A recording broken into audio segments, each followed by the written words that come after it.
বাংলাদেশের ইতিহাসে জুলাই বিপ্লব এক গুরুত্বপূর্ণ অধ্যায়। যে বা যারা এই জুলাই বিপ্লবকে অস্বীকার করতে চান, নামে বেনামে ইচ্ছায় অনিচ্ছায়, তারা তা আসলে তাদের নিজেদের মূলের সাথেই বেইমানি করতেছেন।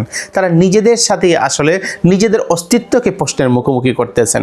এই যে জুলাই বিপ্লব, এই জুলাই বিপ্লবের ফলে যারা সবচেয়ে বেশি লাভবান হয়েছে বাংলাদেশে, তারা হচ্ছে এই মিস্টার তারেক রহমানের বিএনপি, যিনি আজকে বাংলাদেশের প্রধানমন্ত্রী হয়েছেন। এই তার প্রধানমন্ত্রিত্ব সবকিছু সহ যা কিছু আছে সমস্ত কিছু এই জুলাই বিপ্লবের প্রতিদান। বেগম খালেদা জিয়া দীর্ঘ 17 বছর তিনি নিপীড়িত ছিলেন, অত্যাচারিত ছিলেন। দীর্ঘ 17 বছর ফ্যাসিস্ট শাসন আমলে এই বিএনপিকে, এই খালেদা জিয়াকে তথা তারেক রহমানকে পর্যন্ত লন্ডন থাকতে হয়েছে। তিনি অমানসিক যন্ত্রণা উপভোগ করেছেন। এই অমানসিক যন্ত্রণার মধ্য দিয়ে তিনি তিলে তিলে আজকের জায়গায় পর্যন্ত তিনি এসেছেন। এটা মনে রাখা উচিত বিএনপিকে। এখন যদি বিএনপি মনে করে যে এই জুলাই বিপ্লবকে তারা যে কোনোভাবে অস্বীকার করে তারা নিজেদের অস্তিত্বকে টিকিয়ে রাখবে, তাহলে কিন্তু এটা সম্ভব হবে না। কারণ বিএনপি এই জুলাই বিপ্লবকে অস্বীকার করার মধ্য দিয়ে তাদের নিজেদের সাথেই নিজেদের যে প্রতারণা বা প্রহসন, সেটা কিন্তু তারা শুরু করে দিয়েছে। এখন অনেকেই বলবেন, বিএনপি আবার জুলাই বিপ্লবকে অস্বীকার করলো কোথায়? বিএনপি পদে পদে বিভিন্ন জায়গাতে জুলাই বিপ্লবকে অস্বীকার করতেছে। এটা যদি আপনারা দেখেন, গণভোট 68% ভোট পেয়েছে এবং বিজেতা হয়ে বাংলাদেশের একটা গুরুত্বপূর্ণ ম্যান্ডেট অর্জন করেছে। সুতরাং এই গণভোটকে বিএনপির উচিত ছিল সেটাকে অনুমোদন করা। এই গণভোটের জন্য যে শপথ বাক্য পাঠ করার কথা ছিল এটা করা, অর্থাৎ সংবিধান সংস্কার সহ যত ফর্মালিটি আছে সবকিছু তারা করা, কিন্তু তারা করে নাই। কিন্তু তারা বলতেছে এগুলো নাকি সংবিধানে নাই। এখন সংবিধানের কথা যদি আনা হয়, তাহলে 2026 সালে তো নির্বাচনও এই সংবিধানে নাই। তারেক রহমান প্রধানমন্ত্রী হইবেন এটাও নাই। বরং তারেক রহমানের উপরে যে অসংখ্য মামলা রয়েছে, এই মামলার জন্য শেখ হাসিনা অনেক সময়ই বলেছেন যে বেটা তুই পারলে দেশে আয়, তোকে আমি দেখে নিব, এই করবো সেই করবো, অনেক কিছু। এটা শেখ হাসিনার কথা। শেখ হাসিনা এরকম বলেছিলেন। তো এই যে অবস্থা, এই অবস্থার উপর দাঁড়িয়ে তারেক রহমান তো আজকের বাংলাদেশে প্রধানমন্ত্রী হওয়া একটা আকাশ কুসুম কল্পনা ছিল। এখন বর্তমান সময়ে মিস্টার প্রধানমন্ত্রী হচ্ছেন আমাদের তারেক রহমান। এই মিস্টার প্রধানমন্ত্রী তারেক রহমান যেহেতু বাংলাদেশের এই জাতীয়তাবাদী দল বিএনপির হর্তাকর্তা এবং দলীয় প্রধান, সেক্ষেত্রে কিন্তু তার একটা নীতি নৈতিকতা এবং তার সম্পূর্ণ দলের একটা বিরাট অংশগ্রহণ এই জুলাই বিপ্লবে ছিল বলে আমরা মনে করতাম। কিন্তু আশ্চর্যজনকভাবে মির্জা ফখরুলের উক্তি সহ বিভিন্ন উক্তিতে আমরা দেখতে পাই যে বিএনপি কখনো এই যে জুলাই বিপ্লবের সাথে একাত্মতা খুব ভালোভাবে প্রকাশ করেনি। কিন্তু হ্যাঁ, করেছে, অনেকেই করেছে, কিন্তু খুব ভালোভাবে যে করেছে দলবদ্ধভাবে সেটা কিন্তু প্রমাণ পাওয়া যায় না। এখন যে বিষয়টা দাঁড়িয়ে আছে আমাদের সামনে, যে জুলাই বিপ্লবকে কেন্দ্র করে এই যে ক্ষমতা পেলাম, এই যে দেশের মধ্যে নির্বাচন হলো, সব কিছুই হলো, এই যে শেখ হাসিনার চলে যাওয়া, কোনো কিছুই তো সংবিধানে ছিল না। সংবিধানকে আমরা ভায়োলেট করে আমরা সংবিধানের মধ্যে জনগণের অভিপ্রায়কে ঢুকিয়েছি। এখন জনগণের অভিপ্রায়ের ভিত্তিতেই কিন্তু গণভোট অনুষ্ঠিত হয়েছে। এই গণভোটের কারণে এখন যে সংস্কারগুলো এখন ত্বরিতভাবে করা দরকার ছিল, এগুলো আর বিএনপি করতেছে না। বিএনপি বলতেছে যে আমরা যেগুলোতে নোট অফ ডিসেন্ট দিয়েছি এগুলো আমরা মানব না, এগুলো আমরা করব না। সুতরাং তাদের যে মেজরিটি পাওয়ার নিয়ে তারা যেভাবেই করতে চাচ্ছে সবকিছু, তারা হ্যাঁ করার অধিকার রাখে, কেননা তারা মেজরিটি পেয়েছে। কিন্তু এই জায়গায় যখন গণভোটের হা জয়যুক্ত হয়েছে, বিএনপিও বলেছিল যে নির্বাচনের একই দিনে গণভোট হবে এবং গণভোটে যদি জনগণ হা দেয় আমরা সেটা পালন করব। তাহলে এই ফর্মালিটিতে যখন গণভোটে হা জয়যুক্ত হয়েছে, সেখানে কিভাবে এই বিএনপি অস্বীকার করতে পারে এগুলো? সত্যিকার অর্থে অনেকেই বলতেছেন যে বিএনপি কারসাজি করে মেটিকুলাস ডিজাইন বা ইঞ্জিনিয়ারিং এর মাধ্যমে নির্বাচন করে ক্ষমতায় এসেছে। এটা নিয়ে আমি বিতর্কে যাইতে চাই না। এটার জন্য যথেষ্ট প্রমাণাদি যাদের কাছে আছে তারা বিতর্ক করুক। কিন্তু যে জায়গাটাতে আমাদের ফোকাস করা জরুরি, এই জুলাই বিপ্লবকে আমরা ধারণ করছি কি করি নাই। এই জুলাই বিপ্লবের ফলশ্রুতিতে হাদিবাইকে জীবন দিতে হয়েছে, অসংখ্য মা তার সন্তানকে হারিয়েছে, অসংখ্য বোন তার ভাইকে হারিয়েছে। এই যে পরিস্থিতি, এখন পর্যন্ত অনেকেই তাদের আইডেন্টিটি তারা কনফার্ম করতে পারেন নাই। যদিও এই অন্তর্বর্তীকালীন সরকার তারা বিভিন্ন রকমভাবে এই যে জুলাই শহীদ যারা হয়েছে তাদেরকে শনাক্তকরণের কাজ তারা করেছে, কিন্তু অনেকেই এখন পাইতেছে বিভিন্ন জায়গায় তাদের আত্মীয় স্বজন বা নিজের সন্তানের লাশটা তারা পেয়েছে।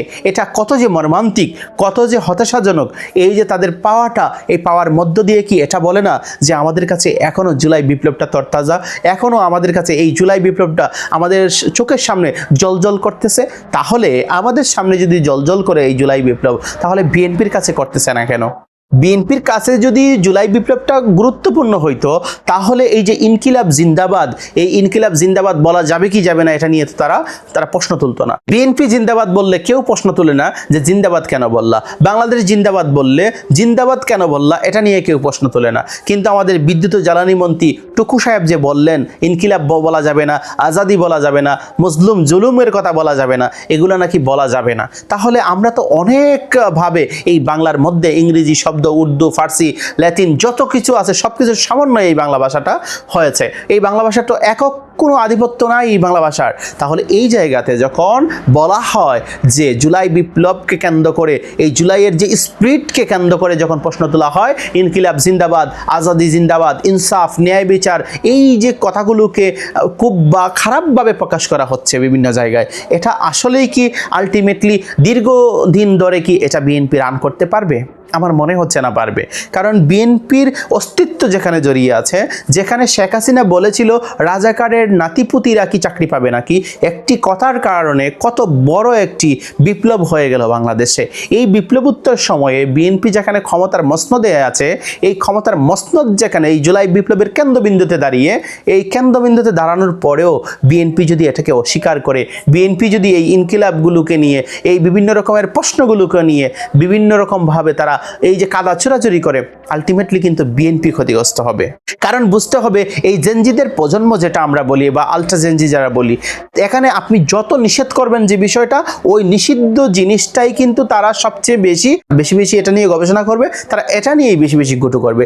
আলটিমেটলি দিন শেষে দেখা যাবে বিএনপির যে বয়ান বা বিএনপির যে নেরেটিভ তৈরির চেষ্টা, এই চেষ্টা আদতেই ব্যর্থ হবে এবং বিএনপি আসলে এমনভাবে ফেল করবে, এই ফেল করার কারণে যেখানে আওয়ামী লীগের পরবর্তীতে যেখানে বিএনপিকে কল্পনা করা হয়তো এই বিএনপি খুব সুন্দরভাবে দেশটাকে চালাইবে, সেই জায়গায় বিএনপি তাদের অস্তিত্ব টিকিয়ে রাখতে পারবে কি পারবে না সেটা একটা বড় প্রশ্ন হয়ে দাঁড়াবে। সেটা সময়ই বলে দিবে কি হচ্ছে বা না হচ্ছে। এখন তো প্রশ্ন হইল যে বিএনপি এই কথাগুলো, এই কাজগুলো কেন করতেছে? তারা কি ইচ্ছা অনিচ্ছায় করতেছে? আমি যেটা মনে করতেছি তারা তাদের এই যে দাম্ভিকতা, এই দাম্ভিকতা থেকেই করতেছে। তাদের ভিতরে যে খায়েশ আসছে যে আমরা তো এখন ক্ষমতার মসনদে বসে গেছি, আমাদেরকে আর কেউ সরাইতে পারবে না, এটার কারণেই তাদের এই উল্টাপাল্টা কথাগুলো বলবার যে সক্ষমতা বা সাহস, এই সাহস তারা পেয়েছে। এখন এই যে সাহসের মূল ভিত্তি যদি হয় তাদের এই জুলাই বিপ্লবকে অস্বীকার করা, তাদের এই সাহসের মূল ভিত্তি যদি হয় যে ইনকিলাব জিন্দাবাদ সহ বিপ্লবের যে স্লোগানগুলো, এই স্লোগানগুলোকে তারা বয়কট করা, এই বয়কট করার মধ্য দিয়ে তারা পুরো যে একটা জঞ্জি প্রজন্মকে তারা হাতছাড়া যদি করে ফেলে তাদের নিজের দোষে, তাহলে আলটিমেটলি এই যে তাদের ক্ষমতা, তাদের যে বয়ান সব কিছুই শেষ হয়ে যাবে।